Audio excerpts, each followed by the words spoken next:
வாங்க, இன்னைக்கு நாம பார்க்க போறது அமேசான். அவங்க எப்படி இவ்ளோ பெரிய சாம்ராஜ்யத்தை கட்டினாங்கன்னு ஆழமா பார்க்கலாம். சும்மா ஒரு ஆன்லைன் புக் ஸ்டோரா ஆரம்பிச்ச ஒரு கம்பெனி எப்படி $1.6 ட்ரில்லியன் மதிப்புள்ள நிறுவனமா மாறுச்சு? வாங்க அமேசானோட பிசினஸ் மாடல அலசி ஆராயலாம். அவங்களோட இந்த அசுர வளர்ச்சிக்கு பின்னாடி ஒரு செம்மையான மாஸ்டர் பிளான் இருக்கு. கதை ஆரம்பிக்கிறது 1994ல. ஜெஃப் பெசோஸ் அப்போ ஒரு நல்ல சம்பளத்துல இன்வெஸ்ட்மெண்ட் பேங்கிங் வேலையில இருந்தாரு. ஆனா இன்டர்நெட்ங்கிற ஒரு புது விஷயம் உலகத்தையே மாத்த போகுதுன்னு அவருக்கு தெரிஞ்சது. உடனே வேலையை விட்டுட்டு ஒரு ஆன்லைன் புக் ஸ்டோர் ஆரம்பிக்கலான்னு முடிவு பண்ணாரு. அதுக்கு அவர் வைக்க நினைச்ச பேர் என்ன தெரியுமா? கடாப்ரா. ஆமா, அந்த ஆப்ரா கடாப்ரா மந்திரம்தான். ஆனா பேரு நல்லா இருந்தாலும் இது ஒரு பெரிய குழப்பத்தையே உண்டாக்கிடுச்சு. அவரோட லாயர்ஸே சொல்லிட்டாங்க, சார் இந்த பேரு சரி வராது, கஸ்டமர்ஸ் இத தப்பு தப்பா கேக்குறாங்க அப்படின்னு.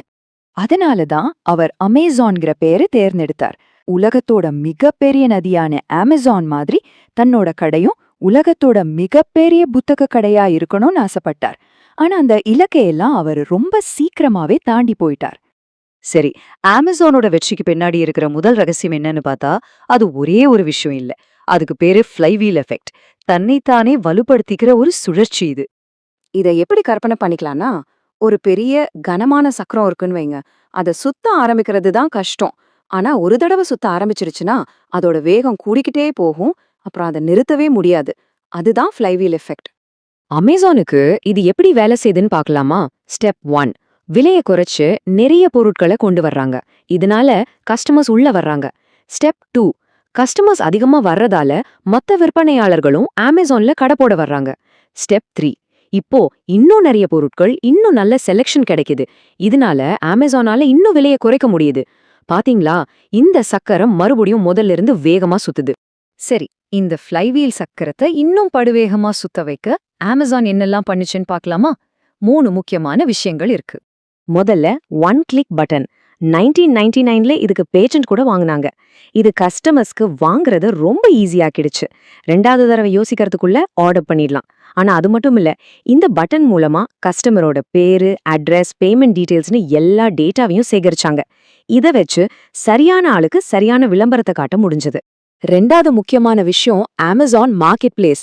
இதுல அமேசான் எல்லா பொருளையும் வாங்கி விக்காம மத்த சின்ன சின்ன வியாபாரிகளையும் அவங்க பிளாட்ஃபார்ம்ல விற்க அனுமதிச்சாங்க. இது அவங்களுக்கு ரொம்ப லாபகரமா இருந்துச்சு. ஏன்னா ஸ்டாக் வைக்கிற செலவே இல்ல. இது ஒரு உண்மையான கேம் சேஞ்சர். யோசிச்சு பாருங்க, 2018 வாக்குல அமேசான்ல வித்த மொத்த பொருட்கள்ல 58% இந்த மாதிரி மத்த விற்பனையாளர்கள் வித்ததுதான். அந்த அளவுக்கு இது ஒரு பெரிய மாற்றம்.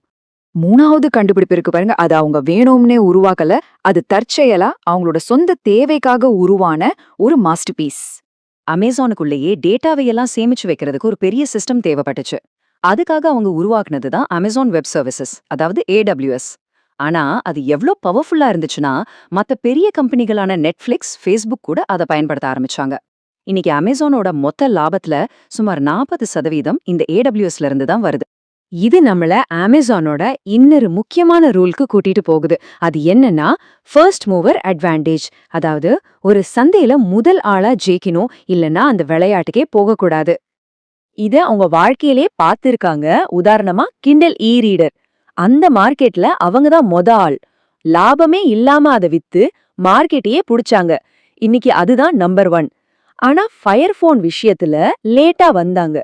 அப்போவே ஆப்பிள், ஆண்ட்ராய்டுன்னு பெரிய தலைங்க இருந்தாங்க. என்னாச்சு? ஃபயர்ஃபோன் ஒரு மிகப்பெரிய தோல்வி. இந்த ஃபர்ஸ்ட் மூவர் ரூல் வெளிநாடுகளுக்கும் பொருந்தும். இந்தியாவுல பாருங்க, அவங்க வர்றதுக்கு முன்னாடியே ஃப்ளிப்கார்ட் பெரிய ஆளா இருந்துச்சு. அதனால இன்னைக்கு வரைக்கும் அமேசானால அங்க முழுசா ஆதிக்கம் செலுத்த முடியல. 2 பேரும் கடுமையா போட்டி போட்டுக்கிட்டு இருக்காங்க. சரி, இவ்ளோ வெற்றி, இவ்ளோ வளர்ச்சி அப்படின்னா அமேசான் முதல் நாள்ல இருந்தே பயங்கர லாபம் பார்த்திருக்கோம்னு தானே நினைக்கிறீங்க? ஆனா அங்கதான் ஒரு ட்விஸ்ட் இருக்கு. அவங்களோட கடைசி ரகசியமே அவங்களுடைய ஃபினான்ஸ்ல தான் ஒளிஞ்சிருக்கு. ஒரு பக்கம் பார்த்தா அமேசானோட வருமானம் ராக்கெட் வேகத்துல ஏறிக்கிட்டே இருந்துச்சு. 2021லலாம் 3 மாசத்துல அவங்க சம்பாதிச்சது $100 பில்லியன் அதிகம்.